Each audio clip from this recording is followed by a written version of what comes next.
are there any kind of tips and recommendations for dealing with conferences? Because they themselves can be a very, very unhelpful or very unhealthy environment to go into. Yeah, I'd say a few different things. One, know your limit around alcohol is a big one. You're not there to impress anyone with your drinking skills, and that would be one of the biggest ones I could possibly tell people. Everyone goes to conferences, lets loose for a weekend, and ends up in situations that they look back on. They're like, I really wish I didn't do that. So as someone who's been to a lot of conferences, and I've made that mistake where I have gone too far. Understand what your limits are. If you have a few minutes before the conference starts or a few minutes in between a talk, try and find an area that is less traveled. Maybe there's no talks going on in a certain corner of that building where the conference is, and try to treat that as kind of like a little quiet space for you. Put headphones on, because headphones seem to be like the international symbol of please don't bother me. Yeah. And if you can, make them like kind of what David's wearing, like big over-the-ear headphones. Yeah. Versus like AirPods or the Apple headphones or whatever, things that you can still hear noise and people still have a chance. Like if I see these headphones at a conference, I know that David means business, and I probably shouldn't, bother him. This one's a little bit on the expensive side, depending on the conference. But if you can get a hotel room by yourself, that's huge, because then you have a dedicated area where you can go and you can do whatever it is you need to do to get away, whether it's taking a nap, which is one of my favorite conference activities during the middle of the day, or you can go up to your room and call a friend or family member if things kind of get tough, that kind of thing. That's not always feasible. Sometimes you have to split costs with coworkers, or sometimes you're a genuinely nice person. You split your room with other people to help out with costs. But if you can afford to have your own hotel room, that's a huge thing. And one thing, something I would recommend is see if you can find the OSMI people, and you just know that we're there to listen, help out. Like it's been said, we're not doctors, we're not certified at anything more than being nice, caring human beings, but we'll listen, we'll help when we can. If you want to talk to the conference organizer, just kind of give them a quiet little heads up.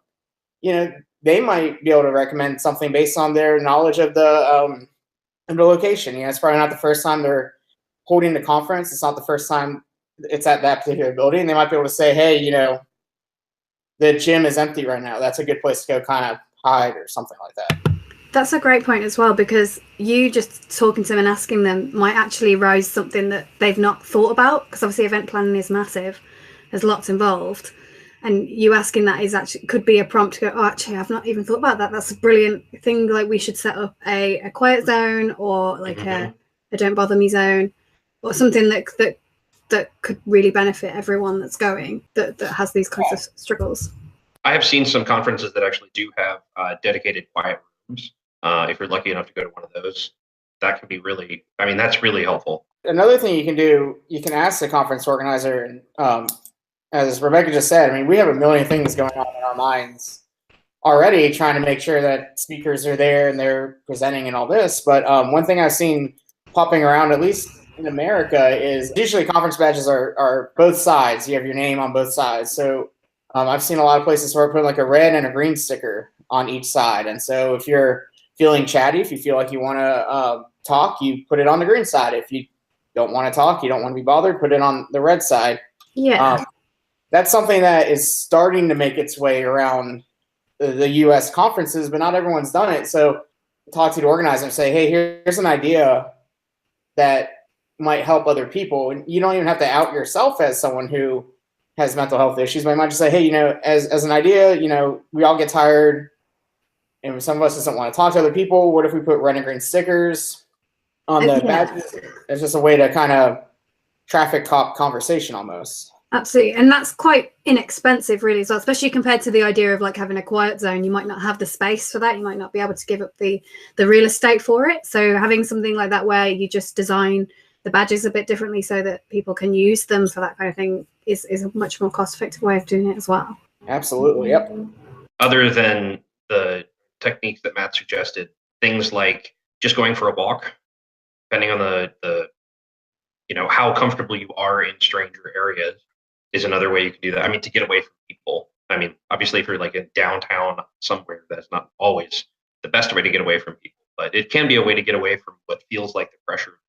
Other things you can do is, if you can, traveling with somebody you know can be really helpful, just so you have somebody that you can be at least in a conversation with, that you don't have to feel like you have to, you know, put on a face, or there's not always that social pressure.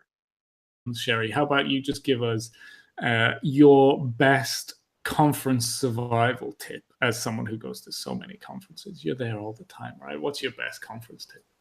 I think it was mentioned earlier by the ASME guys, but mine is like, don't be afraid to go take a break in your room if you need it. I do that. Sometimes you can't find me because I'm just who knows where, but other times it's because I'm taking a break, and it's because I need to, because even being a massive extrovert, I need a break from people at some points, especially at Imagine. I destroy myself at Imagine. I'm not actually good at self-care there. I will be the first to admit. I'm quite concerned.